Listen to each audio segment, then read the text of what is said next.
Esta casa ha sido mía durante 45 años, mi refugio, mi esfuerzo. Mis hijos creen que ya no recuerdo lo que firmé, ni cómo manejar el dinero, ni la diferencia entre un préstamo hipotecario y un fondo de inversión. Ese fue su primer error. El segundo error fue anunciarme mi mudanza entre la ensalada de col y el cordero asado. La mesa estaba puesta con el mantel de lino que solo uso para ocasiones especiales. Hoy era el cumpleaños de mi nieta mayor, Camila. Todos estaban aquí. 20 personas. Risas falsas. Vasos tintineantes. Un domingo familiar perfecto, si no fuera porque yo sentía el olor a traición flotando en el aire. Llevaba meses notándolo. Los cuchicheos.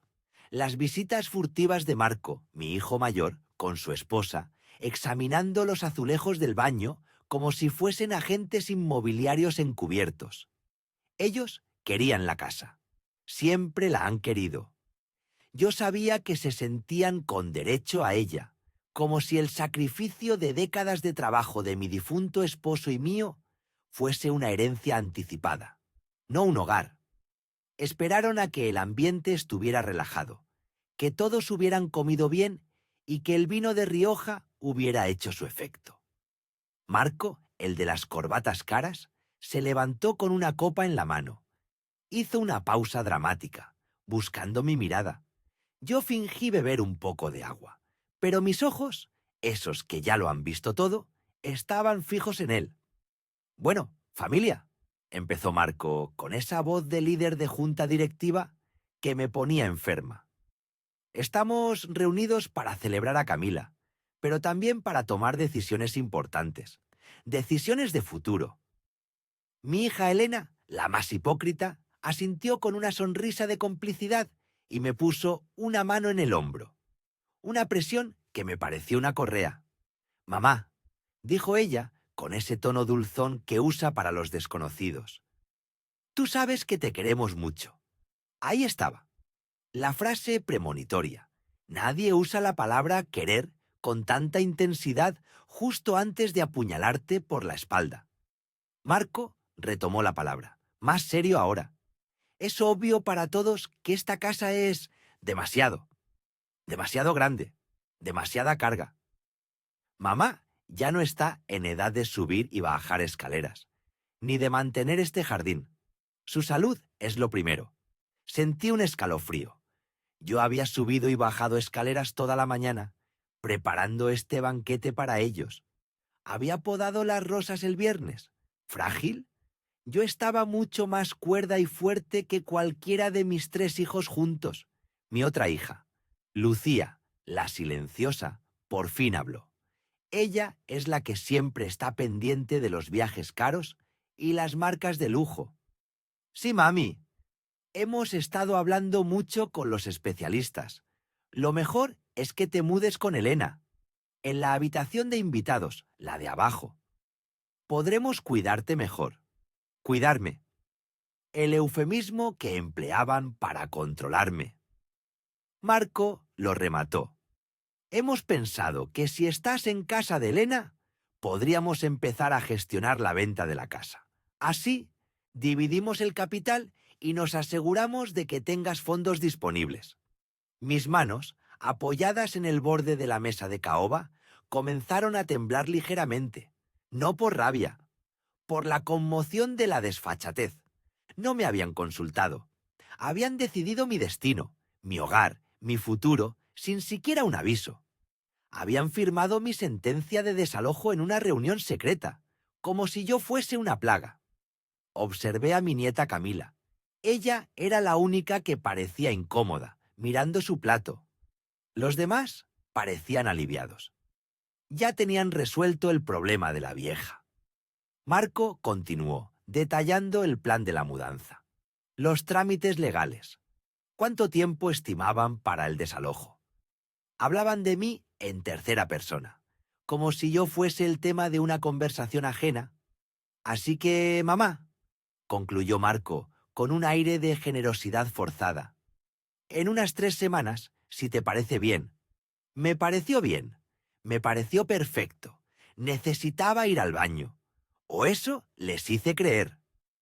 El café está en el fuego, dije, levantándome con lentitud, sintiendo todas mis articulaciones, sintiendo el peso de 45 años de historia en esos suelos de mármol. Iré por él. Mientras tanto, me disculpan. Salí del comedor. Escuché los murmullos de alivio detrás de mí. Habían conseguido salirse con la suya. O eso creían. No fui al baño. Fui a la pequeña oficina, el estudio de mi esposo, que ahora era mi refugio silencioso. Cerré la puerta despacio. Encendí la pequeña tableta que ellos me regalaron, pensando que solo la usaría para jugar al dominó virtual.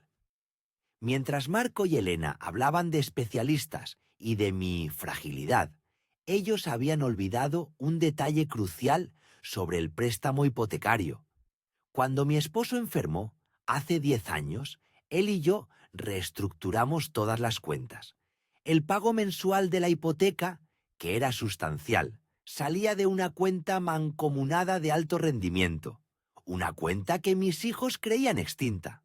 Habían asumido que la hipoteca ya estaba totalmente saldada, o que los pagos se hacían desde la pensión de viudedad, que ellos controlaban parcialmente para los gastos diarios. Se equivocaban. La hipoteca era grande, el pago era automático, y la cuenta mancomunada, la de alto rendimiento, tenía que tener un fondo de reserva para mantener esa hipoteca activa. Un fondo que se había acumulado durante años y que representaba la mayor parte de mi liquidez. Mi esposo y yo lo habíamos acordado. Si alguna vez nos veíamos obligados a abandonar la casa, la clave estaba en esa cuenta. Él quería asegurarse de que tuviéramos poder de negociación, incluso si no teníamos fuerzas para gritar. Recordé la clave. Eran nuestras iniciales y el año de la boda. Una clave que ellos consideraban demasiado simple para ser importante. Abrí la aplicación bancaria. El saldo parpadeó en la pantalla. Una cifra con 6 ceros antes de la coma. Mis ahorros, el capital de la hipoteca, todo el futuro de esa casa. Estaba depositado ahí, esperando el pago del día 1 del mes. Y yo tenía control total. Exclusivo.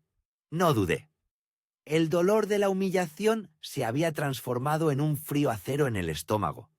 Ellos ya habían firmado los papeles de mi mudanza. Yo iba a firmar el desalojo de sus expectativas. Pulsé el botón de transferencia. Elegí la opción. Transferencia total. Destino. Mi cuenta privada. La que abrí en secreto en un banco en línea hace 3 años, que ellos ni siquiera sabían que existía. La transferencia se ejecutó en 5 segundos. Confirmé el movimiento. El saldo de la cuenta hipotecaria pasó de 6 cifras a 0. Acto seguido, pulsé la opción que no tiene vuelta atrás. Cerrar cuenta y rescindir contratos de pago automático. El banco me preguntó si estaba segura. Escribí sí, con una firmeza que no sentía en el alma, pero sí en los dedos. Todo esto, mientras en el comedor esperaban el café y el postre de merengue. Salí del estudio. La puerta crujió ligeramente. La cerré sin ruido. Me dirigí a la cocina y puse la cafetera en la bandeja. La sensación era extraña. Hace un minuto me habían despojado de mi dignidad. Ahora, el centro de su codicia era una caja vacía, y solo yo lo sabía. Volví al comedor, llevando la bandeja con las tazas y el café humeante. Marco estaba explicando a mi yerno, Fernando, qué zonas de la casa reformarían para venderla a mejor precio. Mi corazón latía pausado. Observé las sonrisas en sus rostros. Eran felices con su botín imaginario. Les serví el café con la calma de una anfitriona perfecta. Marco, dije, poniendo la taza delante de él. Mis ojos no reflejaban nada más que serenidad. Dijiste que la mudanza sería en unas 3 semanas. Él sonrió, victorioso. Sí, mamá. Queremos que sea rápido para que no te estreses. Yo sorbí un poco de mi café. mirándolos uno por uno. «Me parece bien la fecha», respondí, con una voz extrañamente fuerte que cortó los murmullos de la mesa. «Solo hay un pequeño detalle que debemos discutir antes de que pasemos al postre».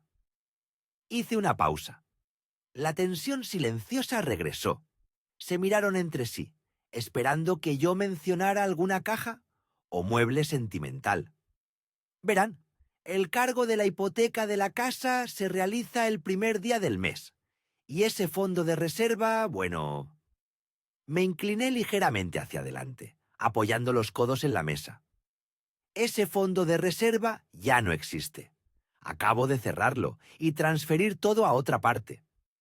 El silencio fue más espeso que la nata del pastel. Marco, Elena y Lucía se quedaron inmóviles.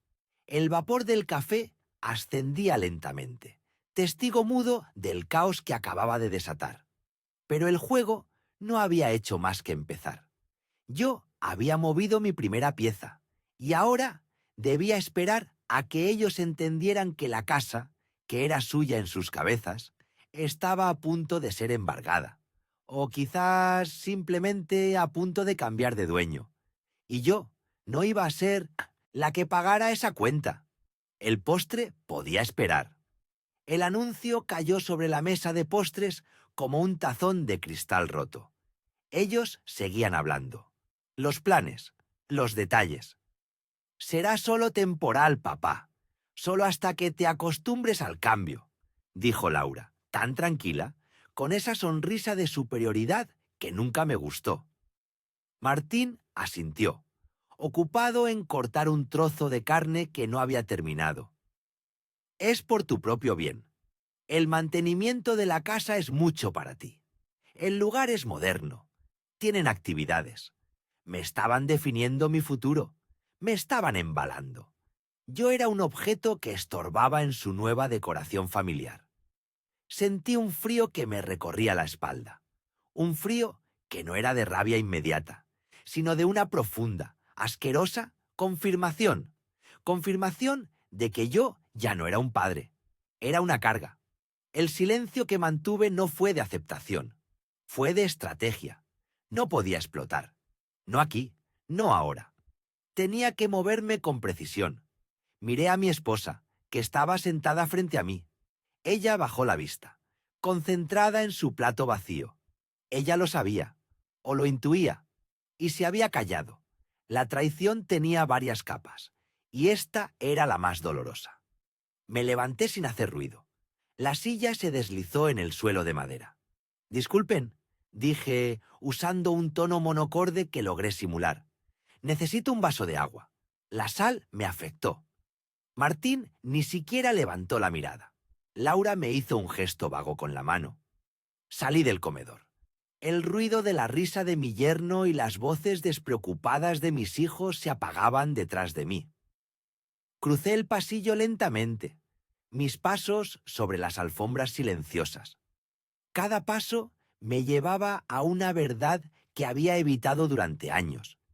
La verdad de que, en el momento que les fuese conveniente, me arrojarían a un rincón. Ahora, ese momento había llegado, y lo habían hecho sin honor, en medio de una celebración. Entré en el pequeño despacho que rara vez usaban, el viejo escritorio de roble, mi refugio silencioso. Encendí la pequeña lámpara. La luz amarillenta iluminó solo la superficie de trabajo. Saqué mi teléfono del bolsillo del pantalón. Mis dedos, aunque ligeramente temblorosos por la adrenalina, sabían exactamente dónde ir. Ellos creían que la casa era de ellos. Creían que la hipoteca era una cuestión administrativa, un cobro automático que el banco efectuaba cada día 5 del mes. Creían que la plata de la casa brotaba de una fuente mágica e inagotable. Habían olvidado quién firmó primero.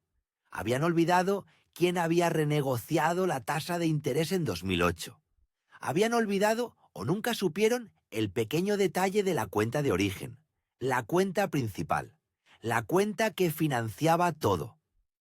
Cuando reestructuramos la hipoteca hace casi 10 años, Mis hijos insistieron en que el pago saliera de una cuenta mancomunada para facilitar las cosas y transparentar los gastos. Yo accedí, pero con una condición que ellos consideraron irrelevante en ese momento. La cuenta debía estar vinculada a mi cuenta personal de ahorros como la fuente principal de depósito automático. Ellos podían ver la cuenta, pero no controlaban el motor. Yo era el motor. Introduje mi contraseña de banca en línea. Los dígitos eran viejos. Una fecha de nacimiento olvidada. La pantalla se abrió. Un saldo considerable apareció ante mis ojos. Ese dinero no era mío en el sentido estricto. Era el dinero de mi vida. Era el fondo de emergencia que habíamos acumulado por si alguien perdía el trabajo. Era el dinero de los viajes que nunca hicimos. Era, hasta hace una hora, el seguro de vida de mi familia. Ahora se había convertido en mi arma, mi única defensa. Busqué la opción de transferencia de fondos. Necesitaba vaciar la cuenta conjunta, y vaciarla ahora, antes de que terminara el postre, antes de que pudieran decirme una sola palabra más sobre las actividades recreativas de mi nueva jaula. Mi plan era simple: retirar todo el saldo disponible a mi cuenta personal, la cuenta que solo yo controlaba, y desde la cual, casualmente, yo había estado pagando la hipoteca de la casa familiar durante 18 años. Moví el cursor. Seleccioné la opción de transferencia total. El sistema me preguntó: ¿estás seguro de transferir esta cantidad? Sí. Nunca he estado más seguro de algo en mi vida, confirmé. En cuestión de segundos, la pantalla parpadeó. El saldo de la cuenta conjunta pasó de ser robusto a ser ridículamente bajo. Apenas unos cientos de euros, lo suficiente para cubrir un par de recibos de luz, quizás. El grueso de los fondos ya estaba seguro. En mi otra cuenta, fuera del alcance, fuera del control de mis hijos. Sentí una punzada de dolor, pero no por el dinero, por la necesidad de llegar a este punto, por el hecho de que había tenido que protegerme de mis propios hijos. El teléfono vibró en mi mano. Era el mensaje de confirmación del banco, un texto frío y oficial que sellaba mi acto. Me quedé allí, solo en el despacho. El olor a papel viejo y a madera encerada. Había cortado la vena. Había cerrado el grifo. El sistema automático de pago de hipoteca fallaría en 3 días. Y cuando fallara, el banco no me llamaría a mí. Llamaría a mis hijos, los cofirmantes. Guardé el teléfono. Salí del despacho. Ahora, la tensión no estaba en mi estómago. Estaba en el aire. Tenía que regresar. Tenía que volver a la mesa y ver sus caras. Al volver al comedor, la escena no había cambiado. Estaban debatiendo si el nuevo color del salón debía ser blanco roto o gris perla. Hablaban de su nueva casa, que era y seguía siendo mi casa. Me senté. Nadie notó mi ausencia, o si lo notaron, no les importó. Laura sonreía a su marido, hablando del espacio extra para el gimnasio en casa que ahora tendrían. Martín estaba probando una cucharada de la mousse de chocolate, su postre favorito. Era el momento. El postre había llegado. La felicidad familiar estaba en su punto máximo. Me aclaré la garganta. El sonido fue bajo, pero logró cortar la conversación. Todos me miraron, con esa impaciencia de los que esperan que el viejo diga algo trivial para poder volver a lo importante. Gracias por la comida, dije, mirando a Laura directamente a los ojos. Parece que ya han finalizado sus planes. Laura dejó la cuchara en el plato. Sí, papá. Estamos muy contentos. Ahora podemos darte todos los detalles del lugar. Martín sonrió, con la espuma de chocolate en la comisura del labio. La mudanza será en 2 semanas. Tenemos todo coordinado. Respiré hondo. El corazón me latía despacio, con un ritmo pesado y uniforme. Este no era solo un acto de venganza financiera. Era el momento de recuperar mi dignidad. Me parece maravilloso que tengan planes, dije, levantando la voz un poco. Pero lamento informarles que tienen un pequeño error en su planificación. Se hizo un silencio absoluto. El tipo de silencio que solo ocurre cuando un anciano se atreve a contradecir la lógica de sus hijos adultos. Laura arrugó la frente. ¡Qué error, papá! Es la mejor residencia del condado. No me refiero a la residencia, hija. Me refiero a la casa. Esta casa. Martín se reclinó en su silla, impaciente. ¿Y qué pasa con la casa? La casa ya tiene un plan. El plan es que tú te mudas, y nosotros nos encargamos de las reformas.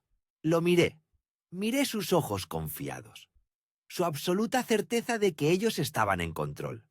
Ya no, dije, ya no tienen el control. Ellos rieron, nerviosos. Un mal chiste de anciano. Papá, ya está bien de bromas. ¿Qué demonios quieres decir? Yo me tomé mi tiempo.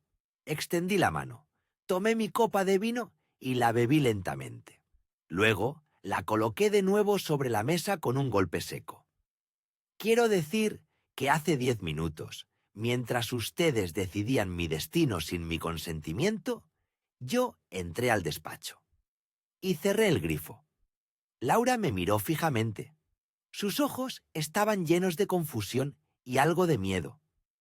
¿De qué grifo hablas? El grifo que paga esta casa, Laura. El grifo que les da a ustedes la comodidad de estar aquí. Martín se puso serio. Dejó el postre. No entiendo. ¿Te refieres a los fondos de la cuenta conjunta? No puedes simplemente... Sí, Martín, pude. Y lo hice. Sonreí. Una sonrisa pequeña y fría. La primera sonrisa genuina que sentía en toda la tarde. Acabo de transferir todos los fondos disponibles de la cuenta mancomunada a mi cuenta personal. Esa cuenta ahora solo tiene unos pocos euros para el gas. Y la transferencia automática de la hipoteca, esa que ustedes tanto confiaron en que nunca fallaría, va a rebotar en 72 horas. El color abandonó la cara de Martín. Laura se levantó a medias.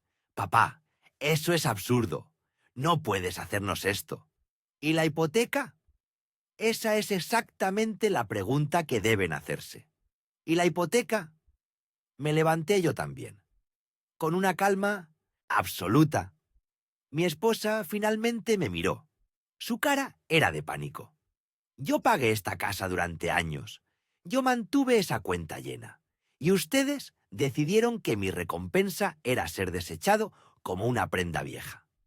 Pues bien, ahora la casa no se queda con nadie, a menos que, por supuesto, puedan pagar el total del remanente de la hipoteca en 3 días, cosa que dudo mucho. El comedor se había convertido en un campo de batalla.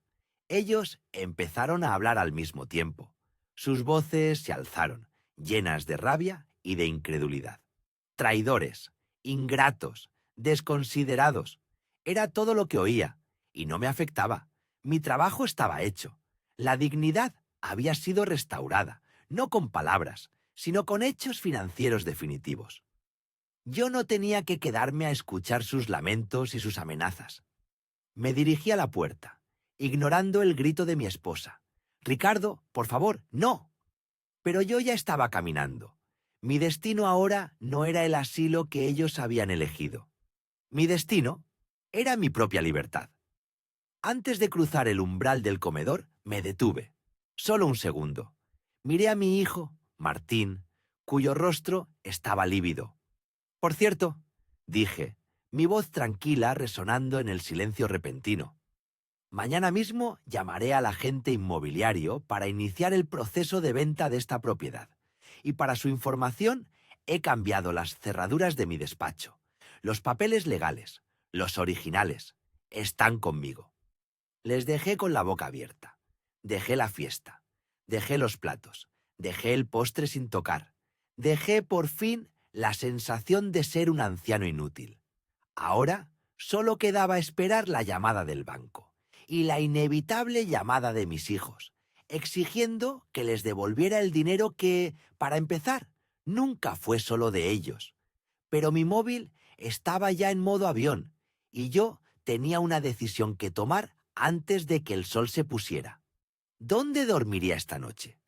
¿Y cómo respondería a su inevitable asalto legal? Yo tenía el dinero y la ley, increíblemente, estaba de mi parte. El juego acababa de empezar y ellos ni siquiera sabían que ya estaban perdiendo. La digestión se me hizo pesada, no por el cordero, sino por la bilis. Me levanté. Disculpen, necesito un momento. Debo revisar algo, dije, mi voz extrañamente estable para alguien que acababa de ser sentenciado a un asilo. Me dirigí a mi pequeño estudio, el cuarto trasero que usaba para pagar cuentas y leer. Era el único lugar en la casa que todavía sentía mío. Cerré la puerta de caoba, la que nunca cerraba. El ruido de las risas y el tintineo de copas se ahogó. Por primera vez en horas, pude respirar un aire que no estaba saturado de falsedad. Ese pequeño gesto de mis hijos, el anuncio casual de mi traslado, no era un plan logístico. Era una declaración de propiedad. Era sobre desalojarme. Me habían convertido en una pieza de mobiliario incómoda que necesitaban reubicar en un rincón más oscuro. Abrí mi laptop. La pantalla, fría, reflejaba la luz tenue y mi cara. No había tristeza en mi reflejo. Había una claridad acerada, una obligación que ya no podía posponer. Esta cuenta, la cuenta hogar y mantenimiento. Mi esposa y yo la abrimos hace 40 años, cuando compramos la casa. Siempre fue para el mantenimiento vital de esta estructura. El dinero que pusimos ahí, año tras año, mantuvo este techo sobre sus cabezas. Ellos decían que la casa era suya, que ya la habían pagado. Pero una casa no vive del aire. Los impuestos, el seguro, las reparaciones del tejado que ignoraron. Yo seguí depositando.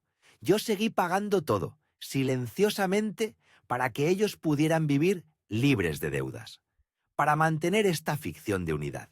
Mi hijo mayor, Daniel, siempre asumió que esa cuenta era parte de mi herencia líquida, algo que se dividiría cuando yo muriera.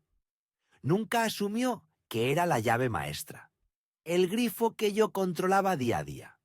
Y lo que ellos no sabían era la regla de oro que siempre mantuvimos mi esposa y yo. Quien paga el fondo de mantenimiento decide el futuro de la estructura. Ingresé las credenciales, la clave tan familiar, la de cumpleaños de mi esposa. 10 años de números acumulados aparecieron en la pantalla. Eran más de lo que jamás necesitaría si me mudaba solo a un estudio pequeño. Pero era el precio de mi dignidad. No lo pensé. Pensar habría significado dudar, y dudar habría significado perdonar. Y eso ya no era una opción.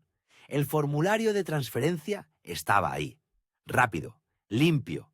Moví el saldo completo, cada euro, incluso las reservas, destinadas al próximo pago de impuestos municipales que vencían la semana siguiente. Destino, mi cuenta privada. La cuenta de supervivencia, que abrí hace 20 años solo con mi nombre, en un banco distinto, lejos de sus ojos. Tuve que confirmar la operación 2 veces.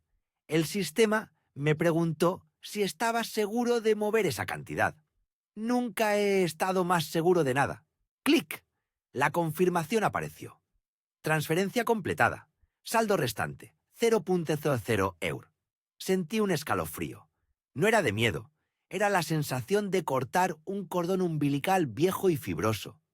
Estaba solo, sí, pero era dueño de mi soledad. Afuera, el ruido de la fiesta empezó a sonar diferente. La risa se había detenido. Empecé a escuchar murmullos. Me di cuenta de que había estado ausente demasiado tiempo. Daniel, el eficiente, manejaba las finanzas familiares con una obsesión que rayaba en la paranoia. Él tenía alertas configuradas.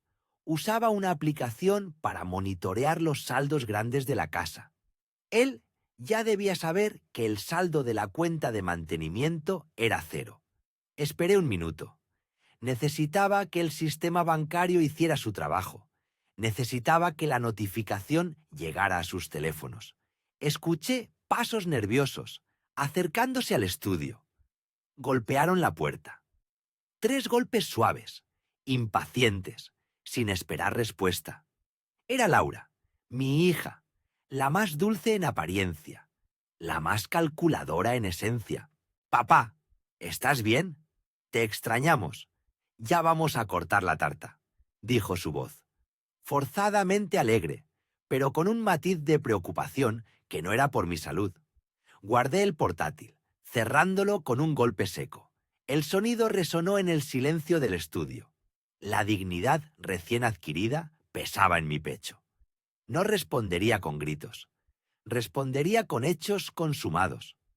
Me levanté lentamente, alisando la camisa que mi nieta había manchado con refresco. Miré el estudio una última vez. Era mi cuartel general de emergencia. Abrí la puerta y salí, dejando que el silencio de la habitación cerrada se uniera al creciente murmullo del pasillo. Al volver al comedor, el ambiente era completamente distinto. La alegría de la fiesta se había evaporado. Había una quietud pretormenta. Daniel estaba parado junto a la mesa. Sostenía su teléfono con ambas manos, como si temiera que se le cayera. Su rostro, generalmente rubicundo por el buen vino y la satisfacción, estaba ahora de un color ceniza perturbador. Sus ojos estaban fijos en mí. No me preguntó si estaba bien. No me preguntó dónde había estado. Él me miró, y la mirada pasó del desconcierto al terror absoluto en un instante. Él no sabía por qué había actuado así, pero sabía qué había sucedido. Sabía que el dinero no estaba. Lo supo antes de que yo dijera la primera palabra. Me acerqué a mi silla. El postre podía esperar. La fiesta había terminado. La verdadera conversación, la que definía quién era el dueño de esta casa y de sus destinos, estaba a punto de empezar. Me senté con calma y esperé. Daniel abrió la boca, listo para preguntar lo impensable. Solo lo miré y esperé la primera acusación, el primer grito. Ellos no entendían aún que su plan de mudarme, sin consultar, había firmado la orden de desahucio de sus propias vidas. La tablet estaba fría y resbaladiza en mis manos.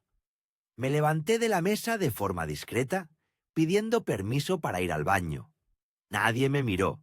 Estaban demasiado ocupados, debatiendo si la fachada de la residencia de ancianos se veía demasiado triste en las fotografías. Ese era el nivel de su preocupación, la estética de mi destierro. No fui al baño. Fui al pequeño despacho de mi difunta esposa, la única habitación de la casa donde aún se respetaba el silencio. Cerré la puerta suavemente. Me senté en su silla. Era de cuero viejo y olía a libros. Encendí la tablet. Afuera, la risa de mis hijos celebrando su victoria seguía perforándome el pecho, como una aguja helada que entra lentamente. Hablaban de la remodelación del baño de mi nueva habitación. Nunca la vi como mía. Vi la aplicación del banco. 3 pasos. Solo 3 pasos digitales para desmantelar la base financiera de su soberbia. La cuenta mancomunada que cubría la hipoteca de esta casa. La casa que construimos con sudor. La cuenta que, según ellos, se alimentaba sola. O era manejada por un gestor que no daba problemas. Ellos nunca se molestaron en mirar los detalles pequeños, los asteriscos de la letra pequeña. El detalle crucial era este. Yo era el único firmante autorizado para disponer del capital total sin notificar a los demás, siempre y cuando la cantidad no fuera superior a la deuda hipotecaria pendiente. Había sido una cláusula de seguridad que mi esposa y yo insistimos en añadir hace 20 años, cuando las cosas financieras con Fernando empezaron a torcerse. El silencio en ese despacho era ensordecedor, pero el ruido en mi cabeza era una orquesta de miedo y determinación. Pulsé el primer botón, transferencia. Pulsé el segundo botón. Cantidad. El total exacto del saldo actual. Destino. Una cuenta nueva y anónima que abrí en otro banco hace 3 meses, cuando la primera sugerencia de «es hora de que papá descanse» se deslizó en una conversación de domingo. Una cuenta a la que solo yo tenía acceso. El tercer botón era el más difícil. El botón de confirmación. Mi dedo se quedó suspendido sobre el cristal. Podría arrepentirme, podría volver a la mesa, fingir que no había escuchado nada y prepararme para la humillación lenta y constante que me esperaba en el asilo. Pero recordé la mirada de Elena cuando dijo que yo estaba haciendo estorbo en mi propia casa. Recordé la manera en que mi nuera comentó que mis muebles no iban con la decoración de la casa que iban a vender. No, la dignidad no tiene precio. Presioné. La pantalla parpadeó. Una línea verde apareció con la confirmación. Transferencia realizada. Saldo actual, 0. La cuenta estaba vacía. La hipoteca de esta casa, cuyo último pago vencía en 2 días, no podría ser cubierta. No por ellos, ni por la cuenta que controlaban. Respiré hondo, por primera vez en horas, sintiendo una extraña mezcla de pánico frío y satisfacción helada. Cuando regresé a la sala, el postre ya estaba servido. Estaban tan absortos en la logística de su gran plan que ni notaron mi ausencia de 10 minutos. Mi hija Elena, la más práctica y calculadora, garabateaba números en una servilleta, mordiendo la punta de su bolígrafo. El depósito para la residencia se hace el martes sin falta, anunció a la mesa, sin mirarme. Era una orden. Mientras tanto, hay que listar la casa rápido. El mercado está caliente. Con la plusvalía podremos pagar el resto de la deuda de Fernando y nos quedará un colchón para la comunidad de vecinos que tanto nos preocupa. Usaban mi casa, la casa que construimos con sueños, para cubrir las deudas de su hermano, las deudas que él generó por sus malas decisiones de negocio. Sentí un escalofrío. La hipoteca, la que yo acababa de vaciar y que ellos creían saneada, estaba a punto de convertirse en un problema catastrófico que solo ellos tendrían que resolver. Y lo peor era la naturalidad con la que daban por sentado mi sacrificio y mi silencio. Nunca fui mezquino. Les di todo: educación, apoyo, bodas caras, ayuda con los nietos. Pero la dignidad, esa, no era negociable. Y el dinero, el control sobre el dinero era mi única y última herramienta de defensa en esta guerra silenciosa. Recordé cuando abrí esa cuenta hace 10 años. Fue después de la primera gran discusión sobre mi retiro. Mi esposa, antes de morir, me lo dijo con claridad meridiana. Nunca confíes ciegamente, Ricardo. Mantén siempre un as bajo la manga, por si acaso la comodidad material anula su afecto genuino. Ella sabía lo que vendría, y yo le prometí que estaría preparado. Ellos seguían hablando de mí en tercera persona, aunque yo estuviera a 2 metros de distancia, comiendo mi pastel de chocolate. «Hay que deshacernos de todos esos muebles viejos», dijo mi nuera con desdén, señalando el sillón orejero donde leí todos mis libros, mi sillón favorito, el que me regaló mi padre. «Dejaré mi sillón», dije en voz baja, asegurándome de que esta vez me oyeran. Se rieron, una risa corta, condescendiente. Pensaron que estaba haciendo una broma senil, o que simplemente no entendía la logística. «Papá, ya hablamos de eso», intervino Fernando, poniendo una mano tranquilizadora en mi hombro, un gesto que se sintió como un grillete. «No hay espacio para ese monstruo en el apartamento estudio de la residencia. Va a la beneficencia o al basurero. Decídete». Sus palabras eran pequeñas dagas de hielo, pero por primera vez en años, esas dagas no me traspasaron. Rebotaban contra un escudo invisible que yo acababa de erigir.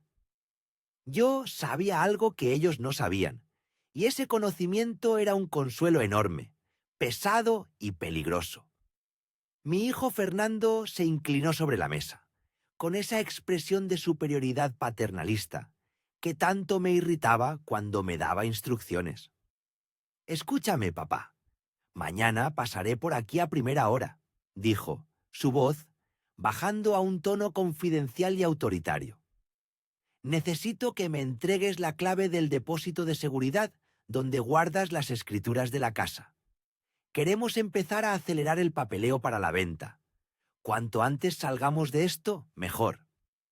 Él quería las escrituras, el documento que probaba que la casa era legalmente mía, aunque la hipoteca la pagáramos entre todos.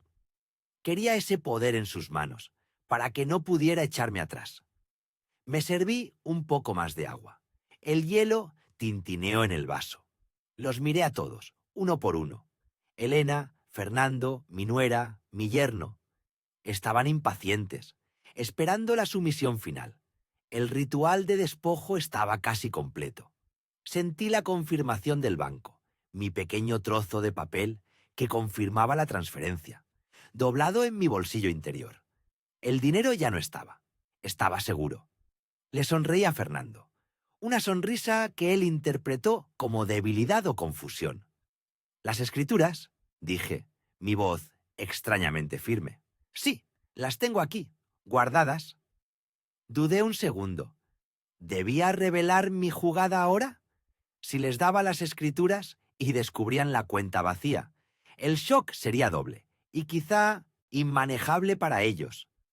Pero la bomba tenía que explotar en el momento justo, para asegurar el máximo impacto y la mínima oportunidad de que pudieran revertir la transferencia.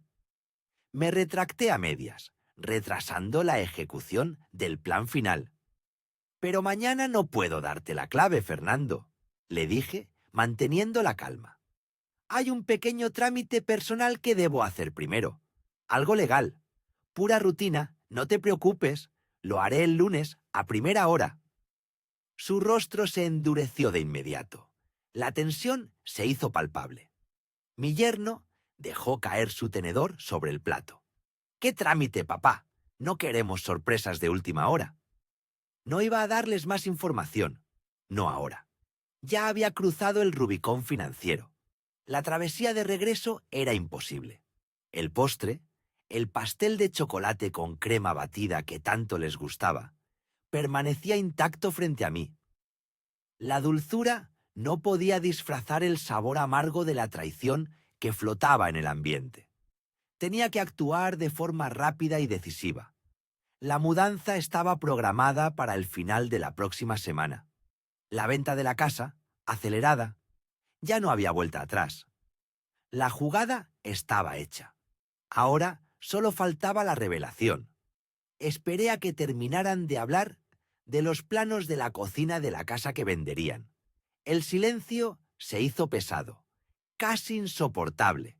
Era mi turno de hablar, y esta vez mi voz no iba a sonar ni débil ni senil. Iba a ser la voz de la autoridad recuperada, aunque solo fuera por un día. Era hora de anunciar que no habría postre ni venta. Pero no en ese momento exacto. Primero, necesitaba una confirmación más. Necesitaba que Fernando intentara acceder a la cuenta. «De acuerdo», dije, levantándome de la mesa, el corazón latiéndome a un ritmo acelerado. «Me voy a acostar. Ha sido un día agotador. Ya saben dónde encontrarme, si me necesitan para cualquier cosa». Y subí las escaleras, dejando la fiesta de mi destierro sin un adiós, sabiendo que en menos de 12 horas la paz forzada que disfrutaban se iba a romper en 1000 pedazos. El primer golpe ya estaba dado. La cuenta estaba a cero. Ahora, a esperar que la avaricia les hiciera el resto del trabajo. El aire se rompió en pedazos. No fue un grito lo que liberó la tensión, sino el sonido seco de un teléfono golpeando la madera. Mi hijo, Daniel, se levantó de golpe. Su rostro, Antes lleno de esa condescendencia que me destrozaba, ahora era una máscara de terror. Papá, papá, por Dios, ¿qué hiciste? La aplicación dice que la cuenta está a cero.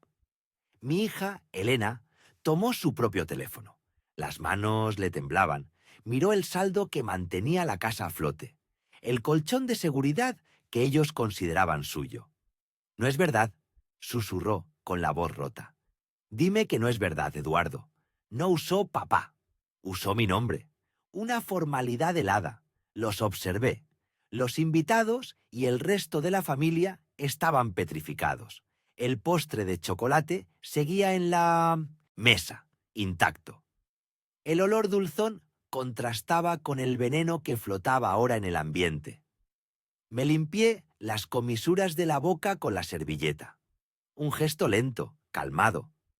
Lo que acabo de hacer, dije, elevando la voz para que todos oyeran, es lo que ustedes hicieron conmigo hace 10 minutos. Tomar una decisión unilateral sobre mi futuro. Daniel avanzó hacia mí.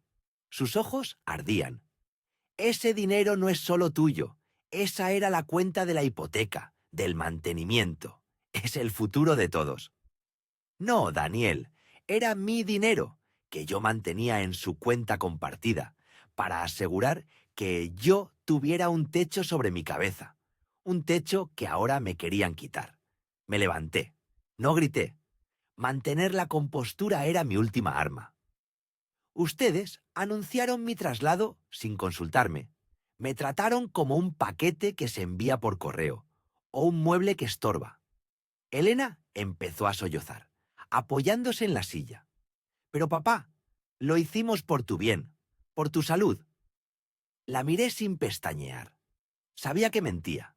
Sabía que el fondo era liberarme del peso de la casa para que ellos pudieran reorganizar sus finanzas. Quizás vender. ¿Por mi bien? Dije. La ironía era amarga en mi boca. El bienestar se pregunta, no se impone. El bienestar incluye la dignidad. Moví la mano hacia la mesa, tocando los restos de la celebración forzada. Esta casa, que tanto cuidan, es mi casa. Mientras yo esté aquí, yo decido. Ustedes decidieron que yo no era digno de esa decisión. Ahora, yo decidí que ustedes no son dignos de mi soporte financiero. Daniel se acercó, la voz baja y amenazante. Nosotros hemos invertido tiempo. Tú nos pusiste en las escrituras como... Lo corté antes de que terminara la frase. Invertir tiempo en un padre no es un negocio, hijo. Es una obligación moral. Y si lo ves como una inversión, acabas de perder tu capital. El ruido sordo de los murmullos recorrió la sala. Mis nietos miraban, confundidos y asustados, sin entender la gravedad del número en la pantalla de un teléfono. Daniel intentó la manipulación, la vieja táctica de la lástima. ¿Y qué pasará con la casa, papá? La hipoteca vence en 2 semanas. Nos van a desalojar. Sonreí. Una sonrisa triste, pero sincera.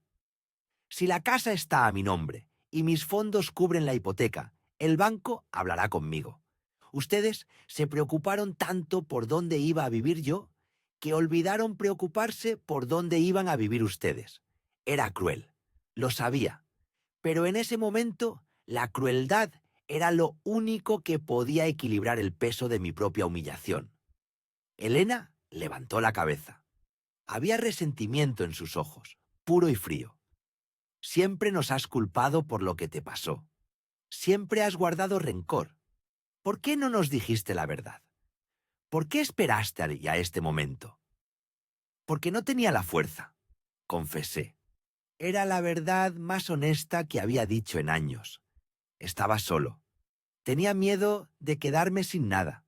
Pero el miedo de perder mi dinero no se compara con el miedo de perder mi dignidad.